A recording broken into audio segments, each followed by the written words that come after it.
नमस्कार, मैं नेहा मोदी। अब वक्त हो चला है प्राइम टाइम बुलेटिन का। सबसे पहले नजर डालते हैं आज की हेडलाइंस पर। उदयपुर फाइल्स पर हाईकोर्ट की रोक से जनता में नाराजगी। सिनेमा घरों के बाहर भारी पुलिस बल तैनात। कन्हैयालाल हत्याकांड पर आधारित है मूवी। सावन के पहले दिन शिव मंदिरों में उमड़ा श्रद्धा का सैलाब। शिवालयों में गूंजा हर हर महादेव। दर्शन के लिए सुबह से ही लगी कतारें। उदयपुर में वाहन चोरों के हौसले बढ़े। एक ही रात में 3 वाहनों को बनाया निशाना। एक बाइक चुराकर हुए फरार। सीसीटीवी में कैद हुई वारदात। अब खबरें विस्तार से। विवादों में घिरी डॉक्यूमेंट्री फिल्म उदयपुर फाइल्स पर दिल्ली हाईकोर्ट द्वारा रोक लगाए जाने के बाद अब उदयपुर के आम नागरिकों से लेकर सामाजिक कार्यकर्ताओं तक में गहरी नाराजगी देखी जा रही है। शुक्रवार को शहर के विभिन्न हिस्सों में लोगों ने एकजुट होकर अदालत के इस निर्णय की कड़ी निंदा की और फिल्म को तत्काल रिलीज करने की मांग की। स्थानीय नागरिकों का कहना है कि उदयपुर फाइल्स कोई काल्पनिक कथा नहीं बल्कि एक सच्ची और विभत्स घटना पर आधारित फिल्म है, जिसे एक संवेदनशील तरीके से समाज के सामने लाया गया है। उनका मानना है कि इस फिल्म का उद्देश्य किसी धर्म विशेष को निशाना बनाना नहीं है, बल्कि समाज को हकीकत से रूबरू कराना है। यह फिल्म तन मन धन से बनाई गई है ताकि वो दर्द, वो डर और वो सच्चाई सबके सामने आए। इसे रोकना उन पीड़ितों की आवाज को दबाने जैसा है। फिलहाल फिल्म निर्माता पक्ष की ओर से उच्चतम न्यायालय में पूर्ण विचार याचिका दायर करने की बात सामने आ रही है। वहीं आमजन की तरफ से उम्मीद की जा रही है कि जल्द ही फिल्म को हरी झंडी मिलेगी और सच्चाई सबके सामने आ सकेगी।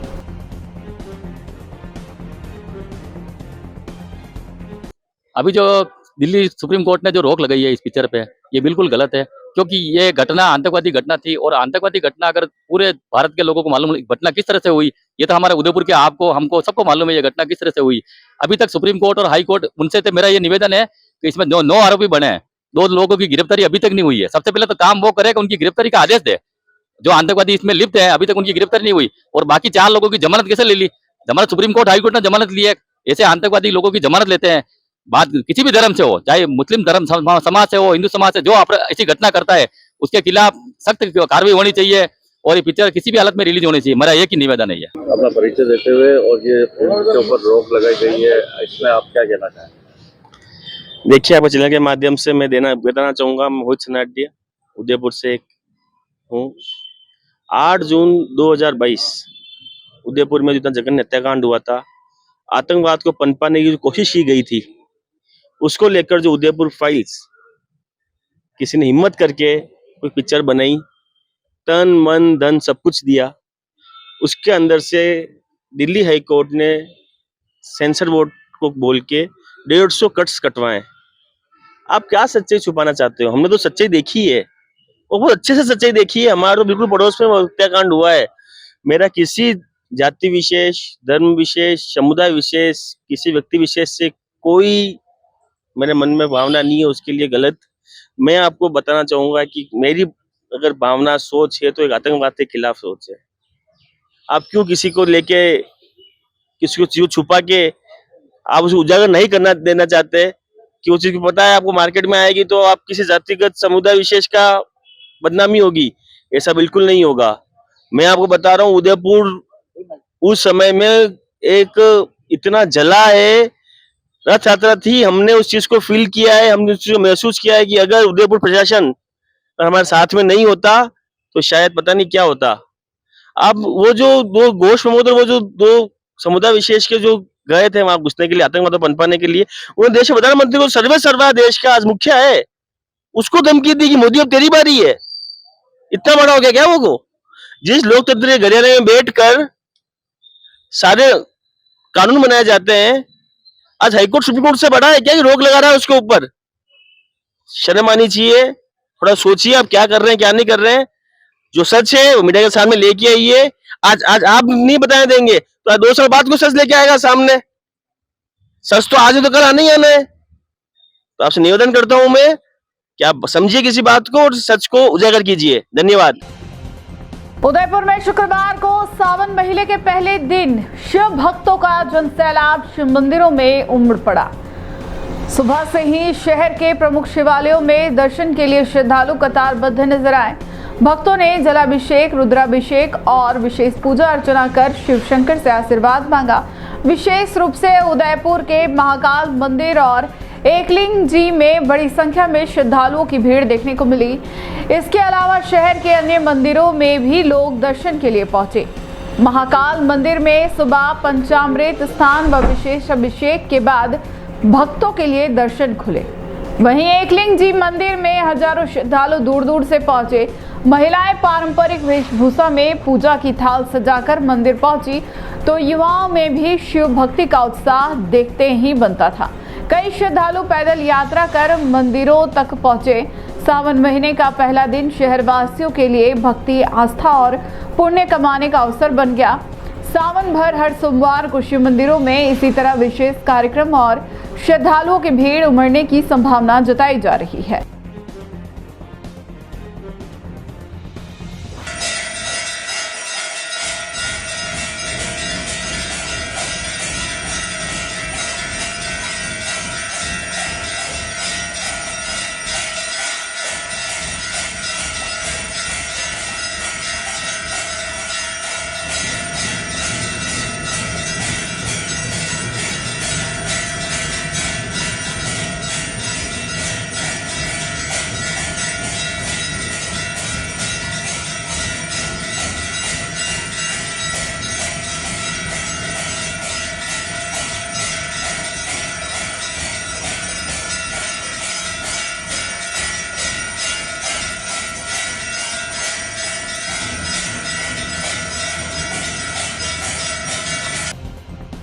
उदयपुर शहर के सबीना थाना इलाके में बीती रात एक शातिर वाहन चोर ने लगातार 3 वाहनों को निशाना बनाकर दहशत फैला दी।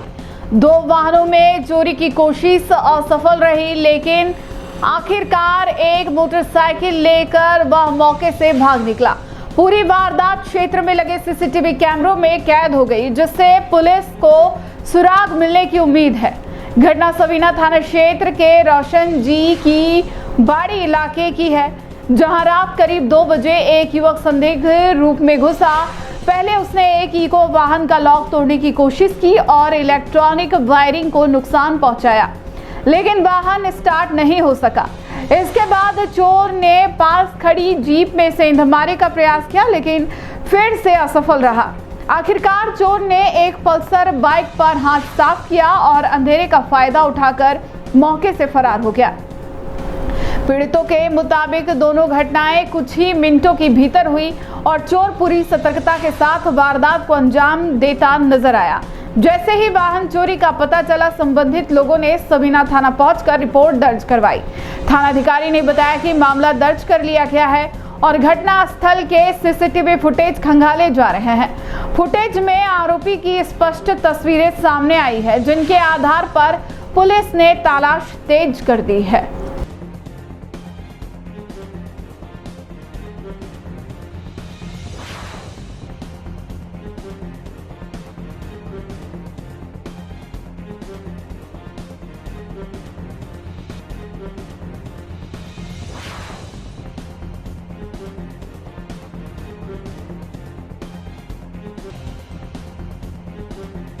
सावन के पावन महीने में शिव भक्तों की आस्था अपने चरम पर है और इस आस्था का अद्भुत दृश्य देखने को मिल रहा है। राजसमंद के ऐतिहासिक श्री गुप्तेश्वर महादेव मंदिर में यह मंदिर न सिर्फ लगभग 1000 साल पुराना स्वयंभू शिवलिंग के कारण विख्यात है, बल्कि यहाँ की 135 फीट लंबी गुफा, झील से होने वाला प्राकृतिक जलाभिषेक और इससे जुड़ी पौराणिक कथाएं इसे चमत्कारी बना देती है। इस प्राचीन मंदिर को लेकर मान्यता है कि 16 सोमवार का व्रत रखकर यहाँ पूजा करने से कन्याओं को मनचाहा जीवन साथी मिलता है। गुफा के भीतर विराजित शिव परिवार के दर्शन के लिए भक्तों को संकरी लेकिन व्यवस्थित गुफा से गुजरना पड़ता है। बिजली और वेंटिलेशन की सुविधा गुफा के अनुभव को सहज बनाती है। मंदिर राजसमंद झील के किनारे स्थित है, जो एशिया की दूसरी सबसे बड़ी मीठे पानी की कृत्रिम झील मानी जाती है। यह झील का जल स्तर बढ़ता है तो पानी स्वतः गुफा में पहुंचकर शिवलिंग का जलाभिषेक करता है। यह प्राकृतिक चमत्कार हर साल श्रद्धालुओं को चकित करता है। पुजारी लोकेश गिरी के अनुसार शिवलिंग के प्रथम दर्शन विक्रम संवत 1107 में संत श्री गुरुप्त गिरी जी से हुए थे। बाद में महाराणा राज सिंह ने मंदिर का 1718 में जीर्णोद्धार करवाया। उस समय गुफा और मंदिर का भव्य निर्माण हुआ और इसे गुप्तेश्वर महादेव नाम दिया गया। एक पौराणिक कथा के अनुसार मुगल आक्रमण के दौरान साधु संतों ने अपनी योग शक्ति से पूरी मुगल सेना को पीड़ा पहुंचाई, जिससे वे भाग खड़े हुए। यह मंदिर सदस्यों से न केवल सिर्फ धार्मिक बल्कि सांस्कृतिक संरक्षण का प्रतीक रहा है। सावन के पहले सोमवार को मंदिर में हजारों भक्तों की भीड़ उमड़ी। भोलेनाथ के जयकारों से मंदिर परिसर गूंज उठा। हर कोई गुफा के भीतर जाकर शिवलिंग पर जल चढ़ाया, अपने जीवन की मनोकामनाओं की पूर्ति की प्रार्थना कर रहा था।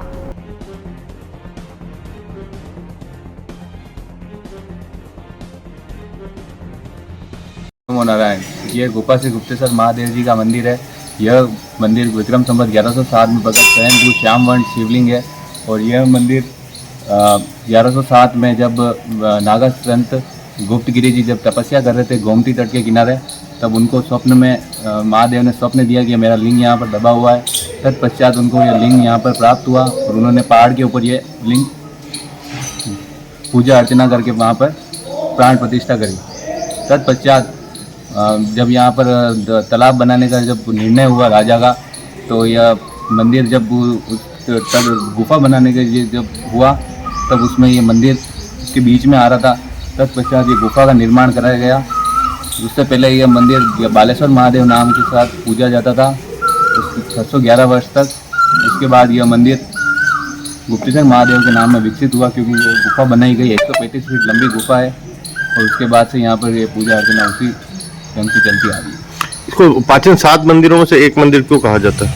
ये तो वो गुप्तगिरी जी ने जो ये मंदिर शिवलिंग जो स्थापित किया था, ये क्या एक नदी के तट पे था।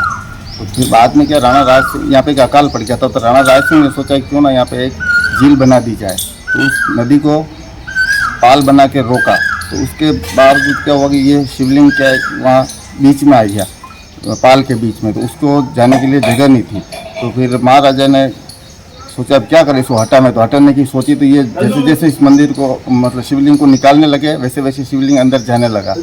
तो फिर शिव जी ने स्वप्न में जाकर महाराणा राज सिंह को बताया कि तू मेरे को छेड़ मत और मेरे आने जाने के लिए एक छोटा सा रास्ता दे दे, जिसमें पुजारी आके मेरी सेवा पूजा अर्चना कर लेगा। तत्पश्चात राणा राज सिंह ने एक 135 फीट लंबी गुफा बना के पाल के अंदर, और अंदर शिव जी को रहने दिया है वहीं। और उसके बाद जैसे है आज भी ये उसी छोटी गुफा से लोग बाग दर्शन करने जाते हैं। और यहाँ पे आरती एक समय ही होती है, वो भी दोपहर 12 बजे, दोनों टाइम आरती यहाँ पे नहीं होती है। और शिवलिंग के जस्ट नीचे से पानी आता है, साइड से भी पानी आता है, गुफा के अंदर भी चारों तरफ से पानी का रिसाव होता रहता है। और ये 12 महीने चलता है। स्वयं झील इसकी पूजा करती है, जल अर्पित करती है। और जिससे कि ये जाना जाता है कि ये झील राजसमंद झील है, जो स्वयं शिव जी का जलाभिषेक करती रहती है। जयपुर के डबोक थाना क्षेत्र के मंदेरिया गांव निवासी मदन सिंह राठौड़ की निर्मम हत्या को लेकर क्षत्रिय समाज और परिजनों में आक्रोश लगातार बढ़ता जा रहा है। हत्या के 1 माह बाद भी ना तो पुलिस हत्यारों की पहचान कर पाई है और ना ही किसी आरोपी की गिरफ्तारी हुई है। इसको लेकर शुक्रवार को क्षत्रिय समाज के सैकड़ों लोग जिला कलेक्ट्रेट पहुंचे और एसपी कार्यालय के बाहर प्रदर्शन कर ज्ञापन सौंपा। ज्ञापन में बताया गया कि 6 जून 2025 की रात को मदन सिंह की कुछ अज्ञात लोगों ने बेरहमी से हत्या कर दी थी। इस संबंध में परिजनों ने 7 जून को डबोक थाने में प्राथमिकी दर्ज करवाई थी, लेकिन अब तक पुलिस ने ना तो किसी आरोपी को गिरफ्तार किया है और ना ही मामले में कोई खुलासा हो पाया है। इससे न सिर्फ पीड़ित परिवार में बल्कि पूरे गांव और समाज में असंतोष और असुरक्षा का माहौल बना हुआ है। प्रदर्शन के दौरान समाजजनों ने प्रशासन पर लापरवाही का आरोप लगाते हुए कहा कि यदि आगामी 7 दिनों में हत्याकांड का खुलासा नहीं किया गया और दोषियों को गिरफ्तार नहीं किया गया तो क्षत्रिय समाज उग्र आंदोलन करने को मजबूर होगा। प्रदर्शनकारियों ने मृतक के परिजनों को आर्थिक सहायता और मामले की निष्पक्ष जांच के लिए एसआईटी गठित करने की मांग भी रखी। इस दौरान समाज के वरिष्ठ जनों ने कहा कि 1 माह बाद भी पुलिस के हाथ खाली होना जांच की गंभीरता पर सवाल खड़े करता है।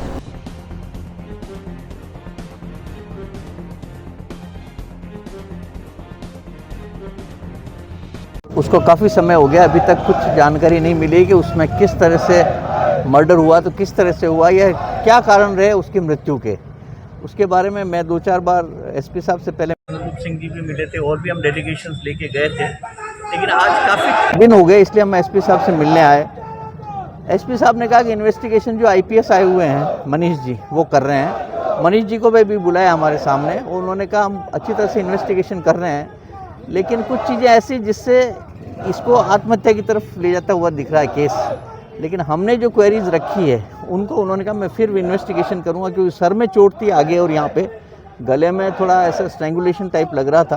तो उन्होंने कहा मैं और आपको देख करके तो थोड़ा दिन का 2-4 दिन का और टाइम दो, हम लोग उसको पूरा। किसी आशंका है, कुछ शक है किसी को? नहीं, शक तो किसी को होता तो अभी तक बता दिया होता, शक तो किसी कैसे हुआ क्यों हुआ ये किसी को पता नहीं, लेकिन उसके लिए कर रहे हैं। जी सर, गत कुछ दिनों पहले मदन सिंह जी का मर्डर हुआ है। आज बहुत लंबा समय हो गया उसकी जांच में, अभी तक कोई तथ्य नहीं मिले हैं। आज हमारी समाज, क्षत्रिय समाज द्वारा हमने एसपी साहब गोयल साहब को ज्ञापन दिया है। पूर्व में भी एक चैन सिंह का मर्डर हुआ, उसका भी कोई पता नहीं लगा। फिर वापस ये मर्डर हुआ, इसके बारे में इसका भी बहुत लंबा समय हुआ, इसका भी कोई मर्डर का अभी तक कोई अता पता नहीं है। हमने एसपी साहब से निवेदन किया है कि इसकी किसी और से जांच करवा करें, पर हमें उनका अवगत कराया कि कोई जूनियर एसपी साहब अभी ज्वाइन कर रखा मामले, वो उसके जांच कर रहे हैं। हमें विश्वास है कि वो इसमें जांच करके जो भी मुलजिम है उनको जल्दी गिरफ्तार कर लेंगे, ऐसा उन्होंने आश्वासन दिया है। हम यही चाहते हैं अगर मर्डर अगर खुला नहीं है तो हम आगे भी और उग्र प्रदर्शन करेंगे। खाटू श्याम जी मंदिर में श्रद्धालुओं के साथ मारपीट का मामला सामने आया है। एक दुकानदार ने दर्शन करने आए श्रद्धालुओं को इसलिए पीट दिया क्योंकि बारिश से बचने के लिए वे उसकी दुकान में चले गए थे। मामला शुक्रवार सुबह करीब 10 बजे का है। यह पूरी घटना का वीडियो भी सामने आया है। इसमें साफ नजर आ रहा है कि दुकानदार श्रद्धालुओं पर लाठी डंडे बरसा रहे हैं और मारपीट कर रहे हैं। दुकान के बाहर लगे सीसीटीवी में पूरी घटना कैद हुई है। इसमें नजर आ रहा है कि महिलाओं के साथ भी धक्का मुक्की की गई। खाटू श्याम जी SHO पवन चौबे ने बताया कि सुबह करीब 10 बजे मध्य प्रदेश से कुछ श्रद्धालु दर्शन करने के लिए खाटू श्याम जी आए हुए थे। खाटू में बारिश हो रही थी। श्रद्धालु बारिश से बचने के लिए श्याम कुंड जाने वाले रास्ते पर एक दुकान में रुक गए। इस पर दुकानदार ने इन्हें बाहर जाने को कहा, लेकिन बारिश के चलते उन्होंने वहीं पर रुकने की गुहार लगाई। इसी बात को लेकर दुकानदार ने धक्का मुक्की कर मारपीट शुरू कर दी। मामला इतना बढ़ गया कि दुकानदारों ने लाठी और डंडों से पिटाई करना शुरू कर दिया। इस पूरी घटना का वीडियो और सीसीटीवी भी सामने आया है। इसमें साफ नजर आ रहा है कि दुकानदारों ने श्रद्धालुओं के साथ जमकर मारपीट की है। दुकानदारों का कहना है कि श्रद्धालुओं ने दुकान में बिना अनुमति घुसकर हंगामा किया। इस घटना से भक्तों में आक्रोश फैल रहा है।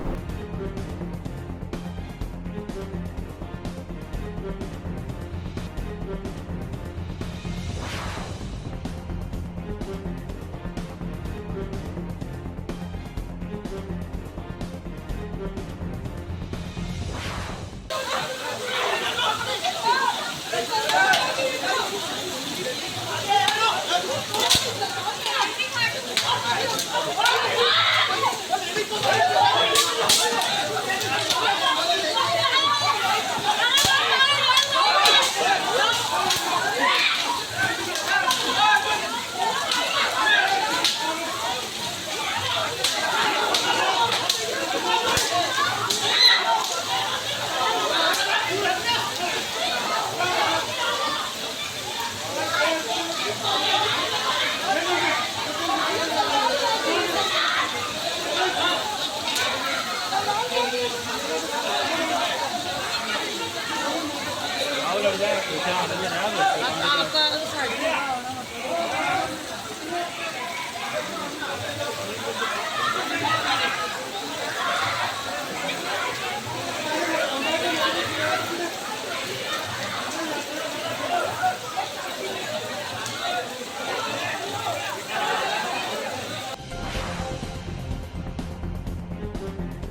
सलूंबर जिले के झल्लारा कस्बे में शुक्रवार को एक दर्दनाक सड़क हादसे की खबर सामने आई है।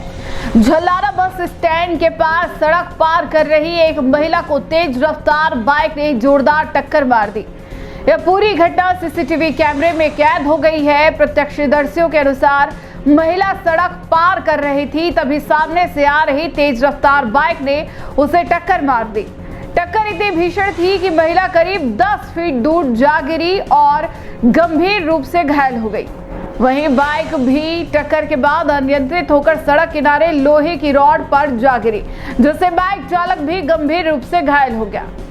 हादसे की सूचना मिलते ही एएसआई गंगाराम पटेल और हेड कांस्टेबल महेंद्र सिंह मियाला तत्काल मौके पर पहुंचे और घायलों को स्थानीय लोगों की मदद से झल्लारा सामुदायिक स्वास्थ्य केंद्र सीएचसी पहुंचाया गया, जहां डॉक्टर निकुंज चौबीसा ने दोनों घायलों का प्राथमिक उपचार कर उन्हें गंभीर स्थिति को देखते हुए उदयपुर रेफर कर दिया। दोनों की हालत चिंताजनक बताई जा रही है।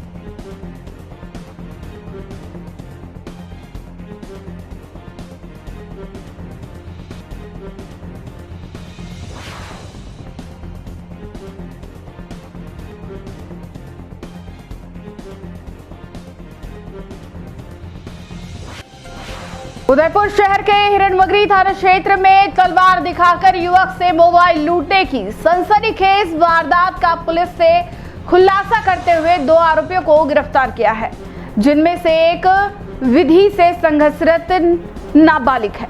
पुलिस ने लूट का मोबाइल और घटना में प्रयुक्त मोटरसाइकिल भी बरामद कर ली है। प्रकरण झाड़ौल निवासी पार्थिव मांगीलाल जरफा की रिपोर्ट पर दर्ज किया गया, जिसमें उन्होंने बताया कि 7 जुलाई 2025 की रात करीब 12:30 बजे वह सीकर से बस में सवार होकर उदयपुर के उदयपोल बस स्टैंड पर उतरे और पैदल रेती स्टैंड तक पहुंचे। वहां वह अपने दोस्त मुकेश गोरना का इंतजार कर रहे थे कि अचानक मोटरसाइकिल पर 2 युवक आए और बिना कुछ कहे मारो मारो चिल्लाते हुए तलवार से हमला कर दिया। पीड़ित ने अपनी जान बचाने के लिए बैग को ढाल बनाकर तलवार से खुद को बचाया, लेकिन हमलावर उसका मोबाइल फोन लूटकर मौके से फरार हो गए। पीड़ित और उसका दोस्त डर के कारण सीधे गांव लौट गए और अगले दिन थाने में रिपोर्ट दर्ज करवाई। मामला दर्ज होते ही जिला पुलिस अधीक्षक योगेश गोयल के निर्देश पर अतिरिक्त पुलिस अधीक्षक उमेश ओझा और नगर पूर्व वृत्ताधिकारी छगन पुरोहित के सुपरविजन में थानाधिकारी हिरणमगरी के नेतृत्व में त्वरित कार्रवाई की गई। पुलिस ने विधि से संघर्षरत बालक को डिटेन कर किशोर न्याय बोर्ड में पेश कर बाल संप्रेषण गृह में भेजा। उसके कब्जे से लूटा गया मोबाइल फोन और घटना में प्रयुक्त मोटरसाइकिल बरामद की गई है। इसी मामले में दूसरा आरोपी जितेंद्र सिंह उर्फ हैप्पी को भी पुलिस ने गिरफ्तार कर लिया है। दोनों आरोपियों से पुलिस पूछताछ जारी है और इस मामले से जुड़े अन्य पहलुओं की भी जांच की जा रही है।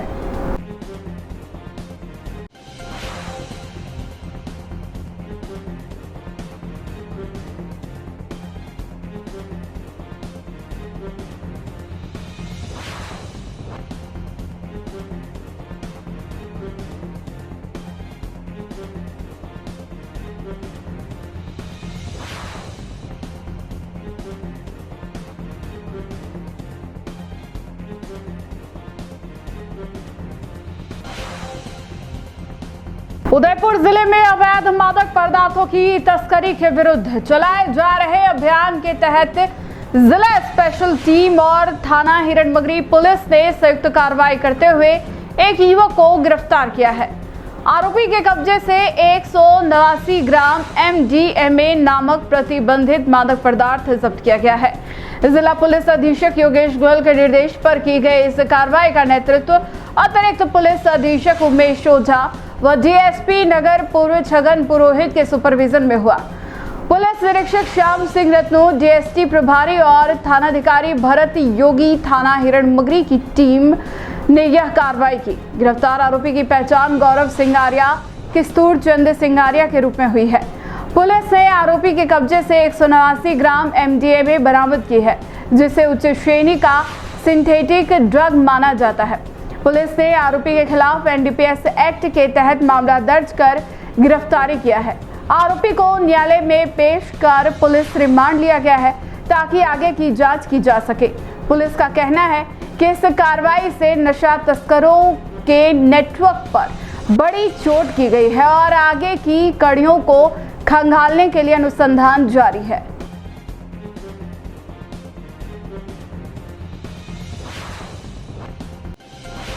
राजस्थान के भरतपुर से एक सनसनीखेज खबर सामने आई है, जहां एक युवक ने पुलिस कस्टडी में फंदा लगाकर अपनी जान दे दी। युवक पर नाबालिग लड़की को भगाने का आरोप था। वह पॉक्सो के मामले में 3 दिन से उद्योग नगर थाने में बंद था। इसके बाद युवक के परिजन ने पुलिस पर हत्या का आरोप लगाया है और थाने के सामने पुलिस की बैरिकेडिंग लगाकर जाम लगा दिया। पुलिस ने समझाइश कर जाम को खुलवा दिया। पुलिस ने शव को RBM अस्पताल की मोर्चरी में रखवाया है। शव को शिफ्ट करने के दौरान मृतक के परिजनों ने पुलिस की गाड़ी रोकने की कोशिश की। परिजन थाने के बाहर धरने पर बैठे हैं। पुलिस परिजनों को समझाने का प्रयास कर रही। मृतक के बड़े भाई लोकेश उर्फ भोला ने बताया कि मेरा छोटा भाई गब्बर उर्फ बंटी 8 जुलाई को 16 साल की नाबालिग लड़की को अपने साथ ले गया था। उसी दिन वह लड़की को अपने साथ लेकर घर आ गया। घर से वह लड़की को लेकर उद्योग नगर थाने में पहुंचा। इसके बाद पुलिस ने गब्बर को थाने में बैठा लिया। 8 जुलाई से गब्बर थाने में ही हिरासत में था। शुक्रवार सुबह 2 पुलिसकर्मी घर आए। उन्होंने बताया कि गब्बर ने थाने के अंदर फंदा लगाकर अपनी जान दे दी है। लोकेश का आरोप है कि पुलिसकर्मियों ने गब्बर को जान से मारकर फंदे से लटका दिया है। लड़की पक्ष ने पुलिसकर्मियों को पैसे दिए थे, इसलिए पुलिस ने गब्बर को थाने में बैठा कर रखा था।